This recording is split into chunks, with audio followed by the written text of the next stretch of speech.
Hi, I was recently asked to do a video on plantar fasciitis. It is a personal subject to me since I personally have experienced it, having it on one leg and then the other, and then I stopped doing the stretches and it came back a year later. But I realized that as long as I do specific stretches and exercises and also a little bit of lifestyle adjustment, that it is not a problem. Consistency is key. So first I want to address the lifestyle is how you walk. So walking barefoot on hard surfaces, especially when it's cold, really brings plantar fasciitis to rear its ugly head.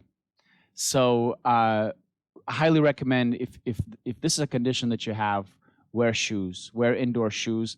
I got flip flops from Costco, real thick, soft flip flops, and I just have them first thing in the morning to put on right when I get out of bed, because the muscles and tendons are cold and tight at that point, and you start walking on hardwood floor, and it really adds up on the tension. So it's from tight calf and Achilles tendon. Also, many people, while sleeping on their backs with the foot hanging kind of down, it shortens the calf muscle. There are even socks out there that you can wear to sleep that pull the toes back. I've never really tried those. I tend to steer away from this kind of external help because it becomes enabling. So I'd rather adjust my lifestyle and do the stretches that I need to do to help improve it. But everything I'm going to show you, consistency is key. 5 minutes a couple of times a day, something that you can incorporate into your routine. Like a few of the exercises work really well right before you put on your shoes to go outside while you're still barefoot. And so consistency, do it often, and you'll see results just within a day or two. First exercise is for ankle rotation. There's a couple of different ways to do it. Both I would recommend to do with a chair. Okay, have a seat in a chair and bring one leg over. This is, by the way, a good stretch for the hip. Even if you're pretty tight in this, just sitting like this and breathing and relaxing goes a long way. But we're going to address the ankle. What's very important with this is you do this mindfully. Listen to how it feels. You don't want to go to the extremes for range of motion. You want to be soft and gentle. Place your palm on top of your big toe and make very soft rotations of the ankle.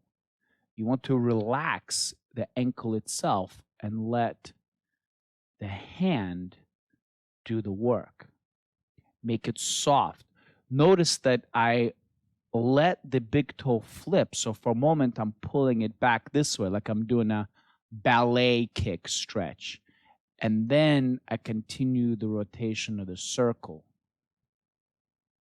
So you want to do this softly. You should not feel any pain doing this. If you do, make the range of motion smaller. And then at some point, change directions. You don't need to do this for a very long time. You just need to do it often. I recommend doing this before you put your shoes on every morning. Really, it might be even better to do it right when you get out of bed.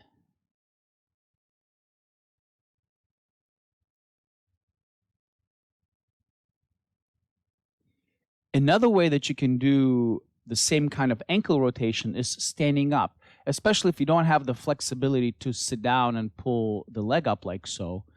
Hold on to something, place your weight onto your other leg, and place the foot on the toe slightly behind you. Now, this needs to be very, very soft, making rotations. What I want you to pay attention to is my big toe, how it flips. So right here, it is the nail of my big toe is what's touching the floor. And then continue the circle around. Very gentle. Do not put any weight on that leg. Keep it very, very soft. Do it a few times one direction. So you see the toe flips one way and then it flips back. And then after a few repetitions, go the other way. Again, you don't have to do this a whole lot. You just got to do it often. It needs to be a regular thing. Notice the big toe flips and then it flips back. If you're very stiff and the circle is smaller, that's okay. But still get the big toe to flip one way and then the other way. Next is stretching the calf and the Achilles tendon. I'm going to show you this version. If you're not flexible to do this, there are some other options for you. Place your weight on one leg and place the other one on the heel. With the spine long, bend at the waist, reach for your toes, and as you're reaching your forehead for your toes, pull the toes up for your forehead. Now, right here, take slow breaths. Do not overdo it. Keep the stretch soft. So you want to be able to breathe and relax. So if you're really too stiff for this, I'm going to show you a couple of other options for this. So, of course, be sure to do both legs, not just the one that's experiencing plantar fasciitis. You want to keep things even. And continuous soft breath is really key. So another way to stretch the calf and the Achilles tendon is using the wall. If you're not as flexible to do the previous one, you want to stand with one leg forward, the other one back, both feet pointing towards the wall. And so you notice at first I put my feet flat and my hips are slightly back. And what I would do here is inhale. And on the exhale, slowly move my hips forward, straightening out my back. You'll feel the stretch become more intense on the calf and the Achilles tendon. So again, don't go too far.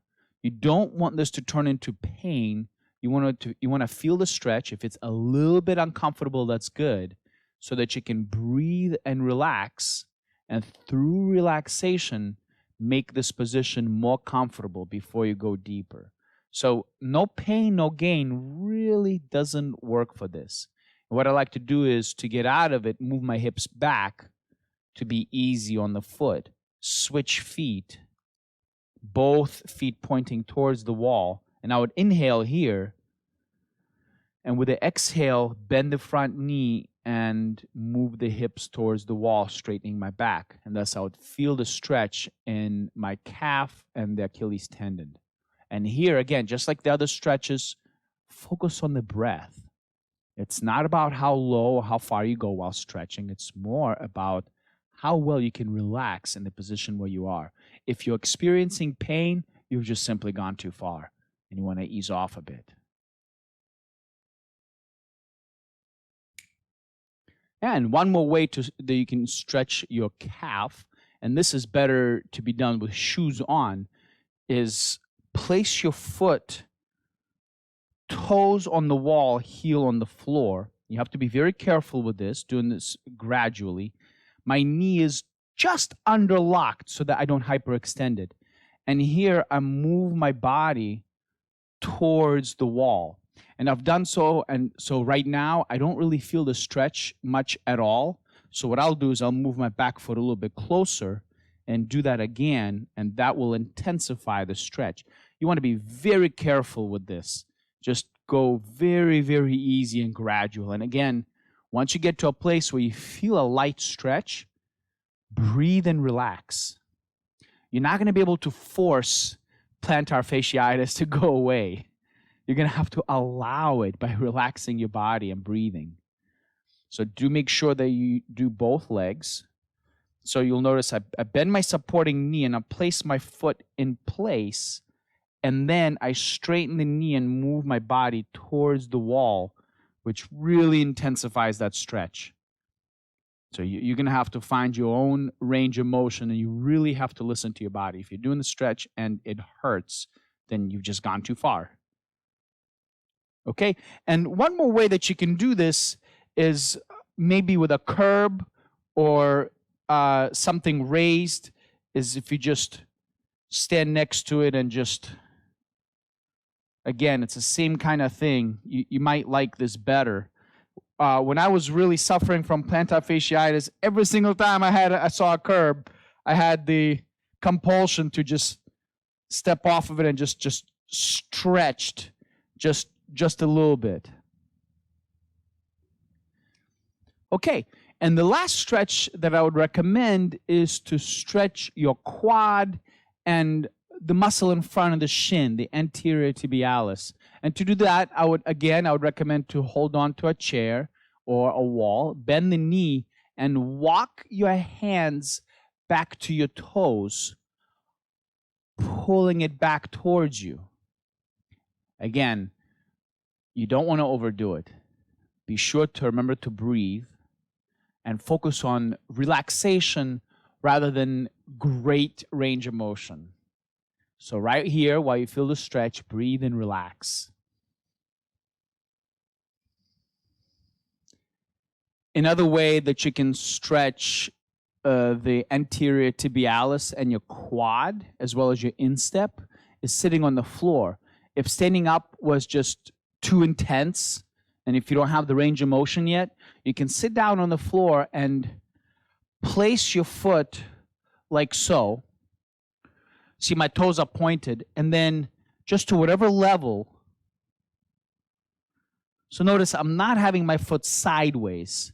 I'm pointing my toes and allowing this to happen. If I want to make it more intense, I'd lean back, but you got to really be careful with that. You can really hurt your knee doing so. Don't do it unless you really know what you're doing. But again, and then if I want to make it more intense, I sort of...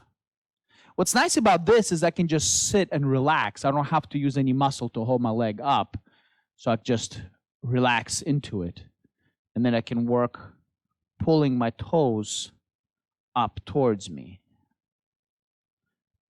And this is actually better done barefoot. So to recap, lifestyle, stretching often, and wearing good shoes. Avoid walking barefoot on hard surfaces while you're recovering from plantar fasciitis. And then once you have recovered, just be mindful how you walk barefoot on hard surfaces. Less stomping, more soft stepping, and especially martial artists from bouncing will very regularly get this kind of disorder. So the stretches that I recommend, once again, ankle rotations, very soft around getting the big toe to flip, then stretching your calf and your Achilles tendon. And I showed you a few ways of doing so. And stretching the quad, the muscle in front of the shin, and the instep. And I like to grab hold of my toes and pull back. And I showed you a few different ways to do this one as well. You can do it standing or sitting down.